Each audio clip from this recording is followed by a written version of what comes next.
Hey guys, it's Jesse. I'm guessing if you're watching this video for the first time that we're either friends on Twitter or Facebook. But in case we're not, I'm Jesse Sanders. I'm 25 years old. I'm married to Courtney, and she is pregnant with our first child. So in April, we will be adding another member to our family. We'll be a small family of three, and we're very excited for that. Basketball's been a huge part of my life. I started playing at an early age with my brothers in the backyard. Played for H2A all growing up. It's a homeschool program in Houston. And then had the opportunity to play 4 years at Liberty University. Now I'm in my third season as a professional. Playing this season in Hasselt, Belgium for Limburg United.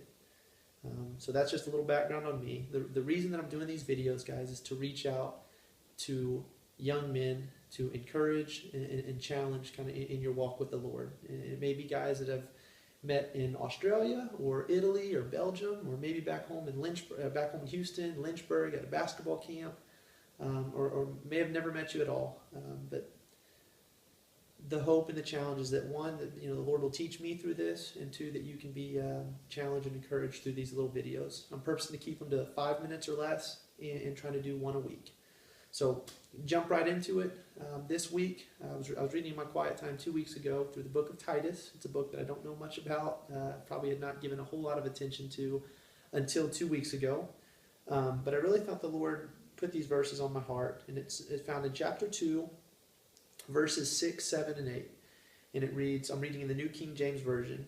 It reads, "Likewise, exhort the young men," so that's you and me, "to be sober-minded in all things, showing yourselves to be a pattern of good works, in doctrine showing integrity, reverence, incorruptibility, sound speech that cannot be condemned, that one who is an opponent may be ashamed, having nothing evil to say of you." And guys, this is just a snapshot. I'm giving you 5 minutes, so you could get a whole lot more on your own if you get in there, read this, pray that the Lord will teach you. But I had two takeaways from this, two things that really I felt the Lord convicting me about. The first one is found in verse 7. It says, "In all things, showing yourselves to be a pattern of good works." And I know the language is a little bit choppy, kind of old-fashioned-ish, but this is the Bible that my father gave me, that I read from, try to memorize from. So if I was putting that into my own words, it'd be, do I have a pattern of living right at all times? It's saying a pattern of good works. But am I living right in all circumstances? Am I just putting my church face on when I'm at church, at convocation, in front of my parents, in front of my friends' parents, whoever it may be? But am I living consistently when I'm with my boys, when I'm at a movie and there's a bad scene? Am I diverting my eyes away? Am I thinking lustful thoughts? Am I talking to sketchy girls? How am I exemplifying my walk with, how am I living for the Lord in every circumstance? Or am I just turning that switch on and off? Am I my good face on, and then am I chilling with my friends? And that's something that I get convicted of, that I want to improve. I want to be living for the Lord in all things. So that's the first one. Second point would be this. This is found in verse 8. "Sound speech that cannot be condemned, that one who is an opponent may be ashamed, having nothing evil to say of you." So it's saying, you live in such a way, you speak in such a way that not even your enemy can say bad things about you. Now, I don't have a ton of enemies that I know of, but maybe for me, the enemies might be the quickest ones to say something bad about you. Maybe the last one to say something bad about you would be the people that love you, your friends, your family. So for us, we could even make it easier. Do our friends, do our family, can they speak badly of us? Do we live in such a way that we're just sold out living for the Lord, that no one has bad things to say about us? Or are we prideful? Are we arrogant? Are we quick to gossip about others? That's a hard one for me.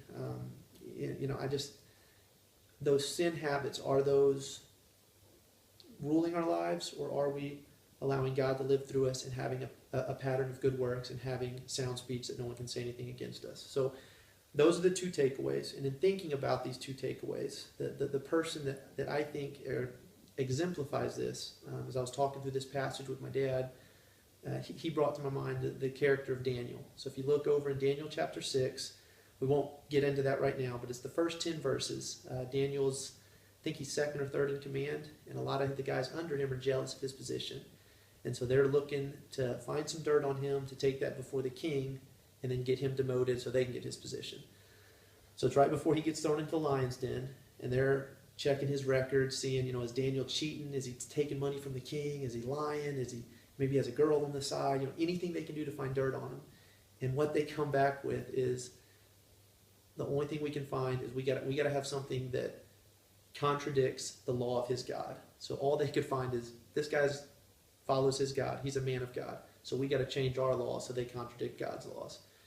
And it's like, wow, Daniel, he exemplifies those two things that the two takeaways from today is he had a pattern of good works and his enemies can't speak evil of him. And I want to be a man like Daniel.